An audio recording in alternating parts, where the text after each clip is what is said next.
माई सेल्फ Alka and welcome to our excellence family. चलिए friend, start करते हैं हमारी आज की वीडियो, जिसमें हम जानेंगे नियंत्रण प्रक्रिया के बारे में। ठीक है, नियंत्रण का मतलब क्या है? सुधार होना। किसमें सुधार होना? जो काम हो रहा है, लक्ष्य को प्राप्त करने के लिए जो प्रयत्न किए जा रहे हैं उनमें सुधार होना चाहिए, ताकि समय पर लक्ष्य प्राप्त हो जाए। तो नियंत्रण कैसे रखा जाता है फ्रेंड्स? कि जो काम होता है उस काम पर निगरानी, मतलब उस पर नजर रखी जाती है कि कर्मचारी काम कैसे कर रहा है। फिर वो निगरानी से कमियों का पता चलता है, और जिन कमियों का पता चलता है उनमें सुधार करवाया जाता है, और तब जाके समय पर काम अच्छे से पूरा होता है और हमारा लक्ष्य पूरा हो जाता है, या हमारा जो लक्ष्य है उसे हम प्राप्त कर लेते हैं। ठीक है, तो ये जितना आसान सुनने में लग रहा है कि केवल निगरानी रख के कमी का पता चल जाता है और सुधार कर लिया जाता है, इतना आसान नहीं है। इसकी एक प्रक्रिया है जिसके माध्यम से हम जानेंगे कि कैसे नियंत्रण रखा जाता है और कैसे कमियों का पता चलता है। ठीक है, तो देखो क्या लिखा है यहाँ कि नियंत्रण एक विधिवत प्रक्रिया है जिसमें निम्न कदम निहित है। कौन कौन से? जैसे बोला, निष्पादन मानकों का निर्धारण करना। ठीक है, निष्पादन मानकों का निर्धारण करने का मतलब है कि पहले एक अनुमान लगा लो कि इस काम को करने में इतना समय लगेगा या इतने समय में इतना काम हो जाता है। ये निष्पादन मानकों का निर्धारण करना इसलिए जरूरी होता है ताकि वास्तविकता से हम इसका कंपेयर कर सके। कहने का मतलब है जैसे कि हमें कोई मकान बनवाना है, ठीक है, तो जब हम मकान बनवाते हैं तब मकान बनाने वाले को लेकर आते हैं, वो हमें बोलता है कि इसमें 5 लाख रुपए लग जाएंगे। ठीक है, तो चलो हमारा एक बजट डिसाइड हो गया कि इसमें 5 लाख रुपए लगेंगे। लेकिन जब मकान बन जाता है और उसमें लगते हैं 8 लाख रुपए, तो हमें कैसे पता चला कि 3 लाख रुपए हमारे ज्यादा लगे? 3 लाख कैसे आए? 8 लाख में से 5 लाख को माइनस करा तो 3 लाख आए। तो कैसे पता चला 3 लाख ज्यादा है? क्योंकि हमने पहले एक बजट निर्धारित किया था 5 लाख का, तो उससे हमें पता चला कि हमारे 3 लाख ज्यादा लगे। अब ज्यादा किस कारण से लगे वो हम क्या करेंगे? विचलन।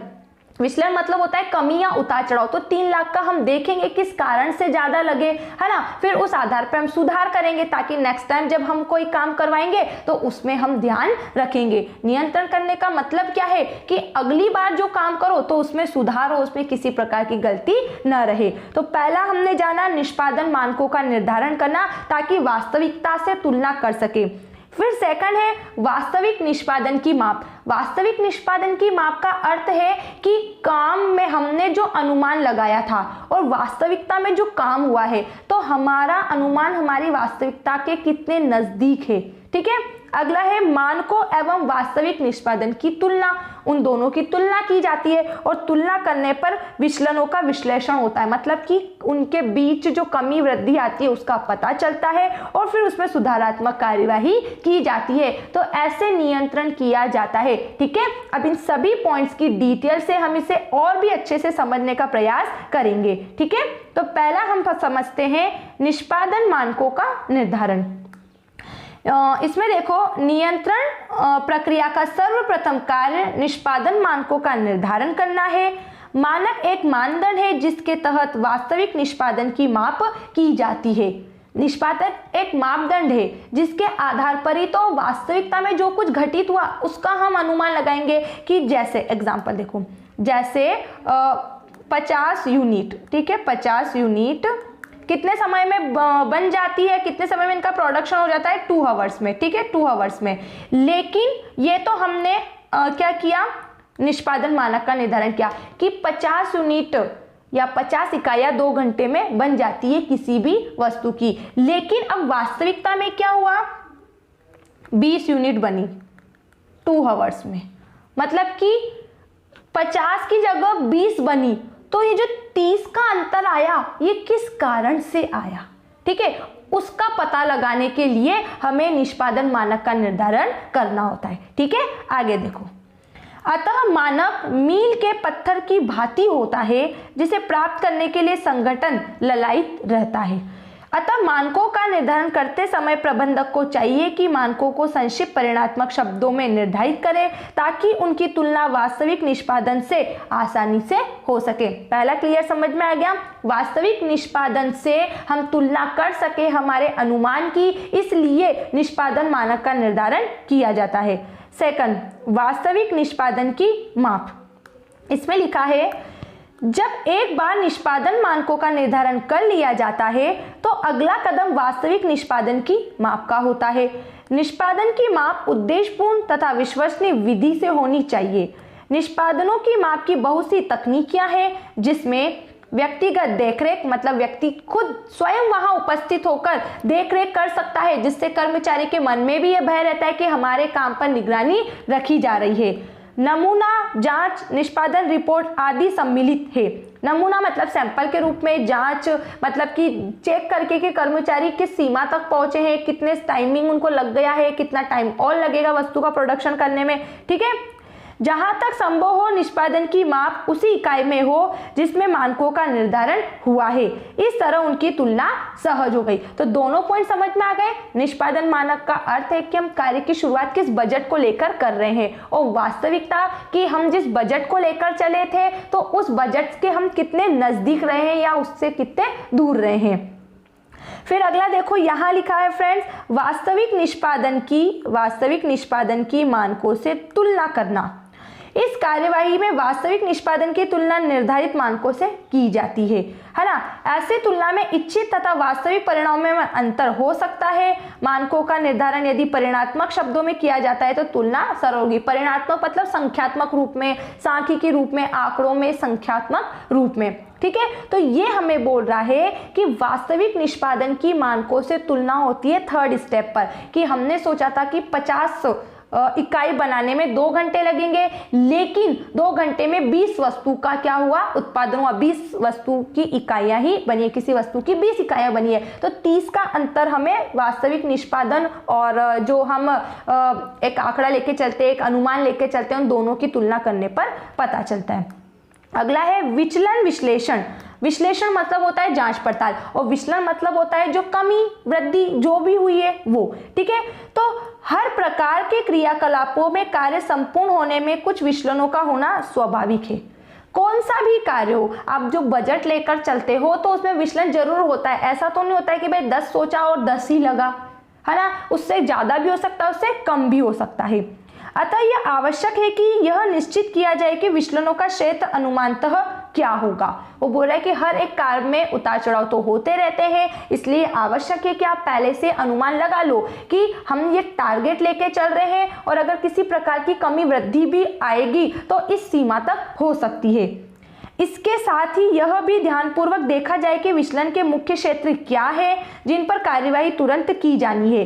इस संदर्भ में एक प्रबंधक को जटिल बिंदुओं का नियंत्रण तथा अपवाद द्वारा प्रबंधन को उपयोग में लाना चाहिए। विचलन विश्लेषण का मतलब होता है हमारा जो अनुमान होता है और जो वास्तविकता होती है, उन दोनों के बीच जो अंतर आता है, तो उस अंतर का जब हमें पता लग जाता है तो उस पर कैसे कार्य किया जा रहा है। विश्लेषण, विचलन, जो कमी वृद्धि पता चली तो उसकी जांच पड़ताल कैसे हो रही है और कैसे उनको सुधारा जा रहा है। तो इसके लिए 2 विधियां बताई गई है। पहला, जटिल या संकट बिंदु नियंत्रण, कि नियंत्रक द्वारा उन बिंदुओं पर ध्यान केंद्रित करना चाहिए जो अति जटिल है तथा संगठन की प्रगति में बाधक है।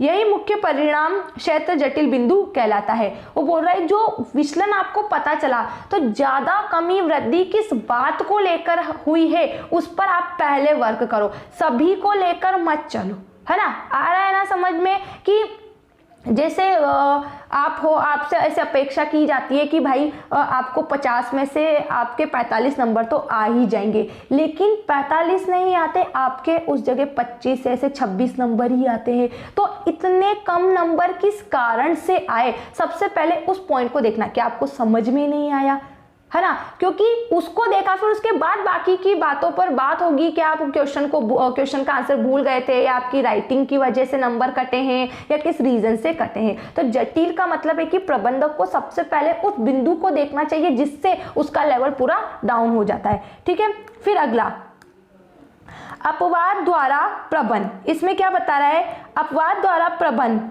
से आशय जिनका नियंत्रण प्राय अपवादों द्वारा किया जाता है। अपवाद मतलब कारण, ठीक है, दोष। यह प्रबंध का अत्यंत महत्वपूर्ण सिद्धांत है कि यदि आप सभी चीजों को नियंत्रित करने का प्रयास करते हैं तो किसी भी चीज को नियंत्रित नहीं कर पाएंगे। सेम वही बात, ठीक है, जो कमी है उस पर वर्क करो। जैसे क्लास में सभी को एक साथ लेकर चलना बहुत अच्छी बात होती है, लेकिन ये जरूरी नहीं है कि आप जो कुछ समझा रहे हो अगर एक को समझ में आ गई तो आप बोलो कि सभी को समझ में आ गई, या सभी को समझ में आ गई तो आप उस एक को भी बोलो कि नहीं इसको भी समझ में आ गई। तो वो बोला जा रहा है यहाँ पर कि अपवाद द्वारा प्रबंध, कि आपको अगर सुधार करना है तो सभी बातों पर ध्यान तो देना है, लेकिन सभी बातों का समाधान एक साथ नहीं होगा, एक एक बात को लेकर समाधान होगा कि हाँ वो आंसर समझ नहीं पाया, क्वेश्चन समझ नहीं पाया तो उसे कैसे समझना चाहिए, क्वेश्चन याद नहीं हुआ तो उसे किस तरीके से याद करना है, राइटिंग को लेकर नंबर कटे हैं तो राइटिंग पर कैसे उसको सिखाना है, इन सब बातों को एक एक लेकर सुधार करवाना है। अतः केवल वही महत्वपूर्ण विचलन प्रबंध को सूचित किए जाने चाहिए जो अनुमति देने की सीमा के बाहर है। ठीक है, कि व्यक्ति को बस सबसे पहले उस बात को बताया जाए जिससे वो सुधार करके वापस से अपना स्कोर कर सके। ठीक है फ्रेंड्स, एंड लास्ट पॉइंट इसका बचा है सुधारात्मक कार्यवाही करना। जब गलतियां पता चल गई तो उसे गलतियां भी बता दी कि आपसे इस जगह गलती हुई थी, तो इस गलती को कैसे सुधारना। नियंत्रण प्रक्रिया का अंतिम चरण सुधारात्मक कार्यवाही करना है।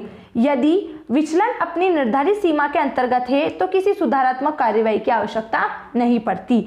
यदि विचलन अपनी निर्धारित सीमा लांघ जाते हैं तो विशेषकर महत्वपूर्ण क्षेत्रों में प्रबंध की कार्यवाही तुरंत आवश्यक होती है। जैसे आपने जो टारगेट लगाया था कि भाई 2 घंटे में 50 यूनिट बनती है, ठीक है, तो 50 बन जाती है तो किसी प्रकार का सुधार नहीं करना, लेकिन 50 की जगह कितनी बनी, 20 बनी, तो 30 का जो अंतर आ रहा है उसके लिए सुधार तुरंत आवश्यक है। ठीक है, ताकि विचलन फिर अपना सिर न उठा सके तथा मानकों को प्राप्त किया जा सके। जो मानक हमने डिसाइड किया था 50 का, उसे हम पार कर सके या उसे हम हासिल कर सके।